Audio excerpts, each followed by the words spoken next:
teman-teman media.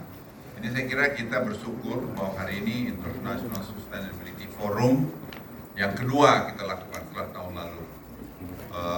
Saya senang sekali bahwa penyelenggaraan ini dilakukan sini dan kita waktu itu memang mimpi waktu melihat di Davos. Jadi saya senang bahwa Kadin, Ibu Sinta,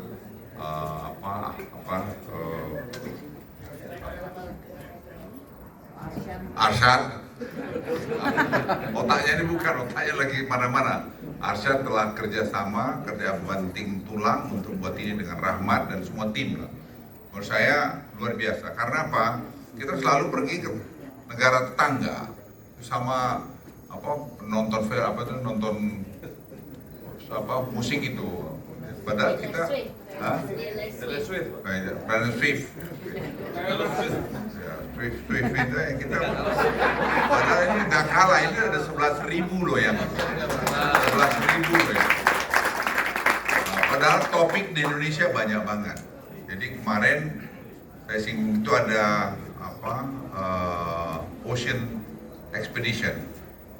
Itu Ocean Expedition ini kita rancang juga dengan luar Redalio. Itu melakukan hampir beberapa bulan itu. Seluruh Indonesia kita tanda tanganin waktu G20. Ternyata di Indonesia itu banyak sekali yang kita nggak tahu. Mereka kemarin menemukan ikan purba yang di habitatnya di mana di Sulawesi, di Bitung. Itu yang sudah berumur, saya sampai 3 kali salah nyebut ini karena saya nggak bener kayak ini gitu, 410 juta tahun. Saya ulangi, 410 juta tahun. Dan habitat itu ditemukan karena tadi ekspedisi tadi. Jadi saya bilang sama teman-teman semua, sama Pak Arsyad, sama Rahmat, sama Sinta, sama semua banyak lagi. Kita bikin aja satu forum yang tiap tahun berjalan dengan topik yang macam-macam, yang kaitan pada sustainability, kepada climate change. Tadi misalnya saya lihat anak muda seperti Nadia bikin tadi action buku, climate action. Ini kan luar biasa. Saya tadi tunjukkan sama Presiden Joko Widodo. Kita kadang-kadang tidak bisa menjual inisiatif inovasi dari anak-anak kita. Nah, sekarang kita dorong itu. Dan saya tadi bilang Nadia, bikin itu terjemahan lebih bahasa gaulnya. Supaya anak-anak muda kita cinta pada lingkungan. Tidak hanya semua, kita punya semua seperti yang saya beritahu. Kita punya 600 gigaton carbon capture storage. Itu angka yang luar biasa. Siapa yang punya seperti kita di kawasan ini? Kan tidak ada. Kita punya 3,3 juta mangrove. Berapa juta kiloton itu yang serap carbon emission. Kita nggak pernah berani mengatakan pada orang asing, kau jangan asal ngatur-ngatur aja. Kita hanya 2 ton per kapita carbon emission-nya. Orang lain seperti di Amerika sudah 14 sampai 15 ton per kapita. Jadi kita punya right juga dong untuk growth. Kita tidak mau apapun policy yang kita buat itu mengganggu pertumbuhan ekonomi kita. Dan itu harus juga betul dinikmati oleh rakyat-rakyat kecil kita. Makanya policy kita mengenai energi terbarukan itu tidak bisa serta-merta mencontoh negara-negara maju. Jadi tahun 2050 atau 2060 saya berharap bisa lebih cepat dari 2060 itu net zero emission itu kita bisa capai dan sangat mungkin. Tapi kita harus kerjasama semua. Jadi tadi seperti EV saya sudah sebutkan. EV mobil, EV motor, kita harus sama-sama dorong itu. Karena itu menyangkut air pollution. Air pollution kita keluar 38 triliun rupiah. Ya dari pemerintah saja di BPJS untuk akibat dari air pollution di Jakarta.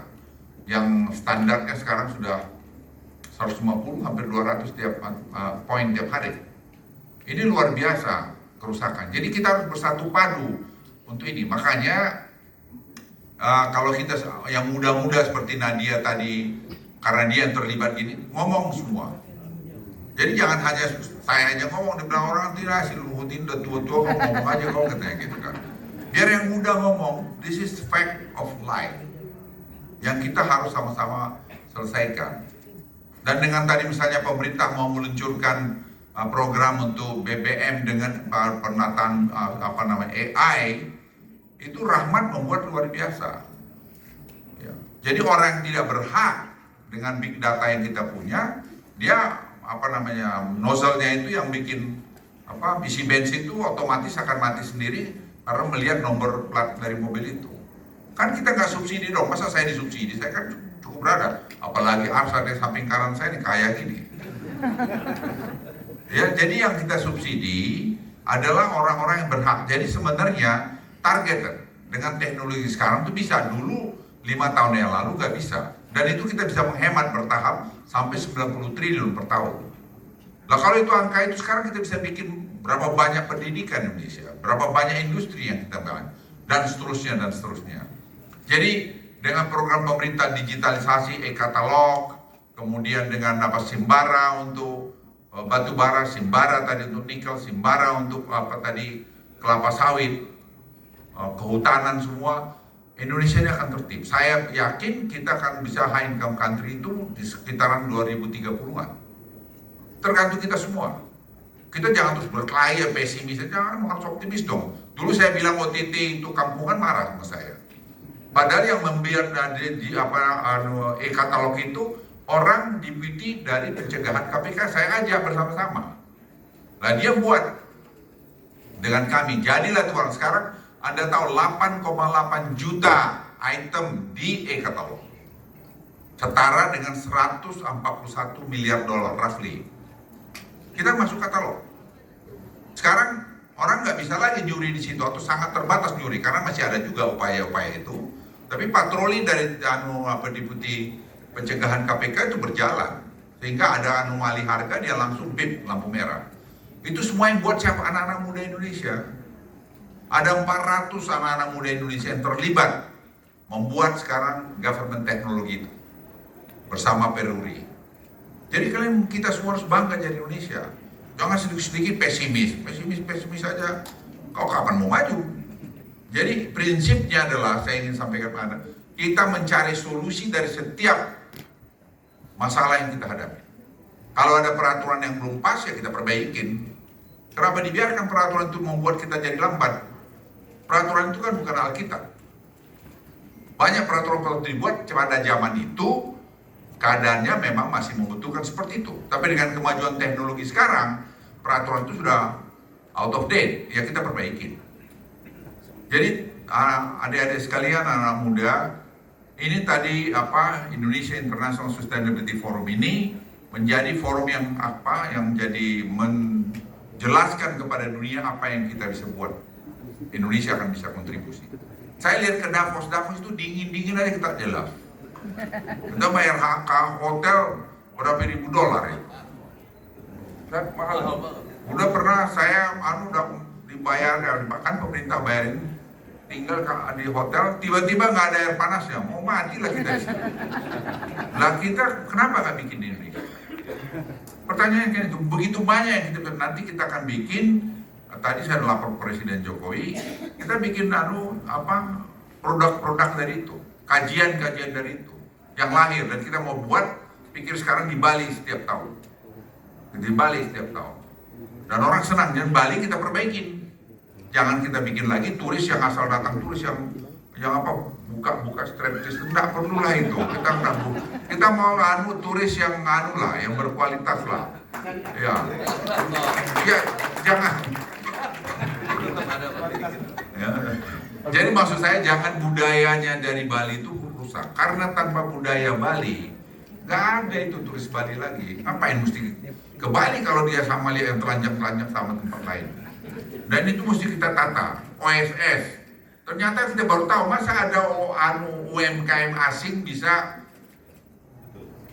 hidup di Bali? Nggak benar itu. Saya udah bilang sama si Odo, Dok, sikat itu Dok, nggak bisa itu. Jadi kita harus cepat.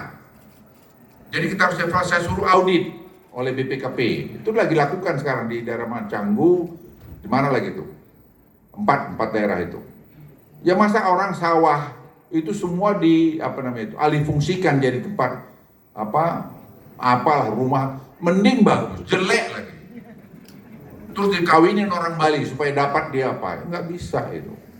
Dia narkoba jualan di situ, geng di situ. Saya udah bilang kemarin rapat di sana, pokoknya ada persoalan itu langsung dia polisi kalau nggak usah interogasi lama-lama. Kalau sudah bilang yakin hakul yakin salah, kirim airport, imigrasi, keluar dia dari Indonesia, cop pasportnya nggak boleh masuk lagi di kita. Jadi kita harus tegas pada bangsa kita ini. Bangsa ini bangsa besar kok. Sepanjang kita tidak semena-mena buat kebutuhan orang banyak, kenapa tidak? Gitu. Jadi tadi kembali pada Indonesia Sustainability Forum ini, saya titip kita, ayo kita gaungkan ini. Kita punya forum yang berkualitas. Ya, nanti kita mau bikin nanti membership ini. Masa Davos mesti bayar-bayar? Kok Pak Arsa dibayar nggak tahu lu bayar berapa tuh mahal tuh bayar. Lah kita bikin nanti forum bisa. Kita kadang-kadang nggak tahu bahwa kita itu sakti. Betul, kita nggak tahu loh bahwa kita ini sakti orang butuh. Tadi aku tanya sama si Rahmat, Mat, itu si Jeremy itu kan salah satu apa yang mahal itu. Lu bayar berapa? Nggak bayar apa? Loh, kok dia mau? Ya dia kan kenal ke sini Pak. Forum ini bagus. You can imagine kita nggak bayar si Jeremy. Itu yang biasanya dibayar orang nggak tahu berapa 10.000, 20.000, 30.000 satu kali manggung. Asik juga sih dia itu.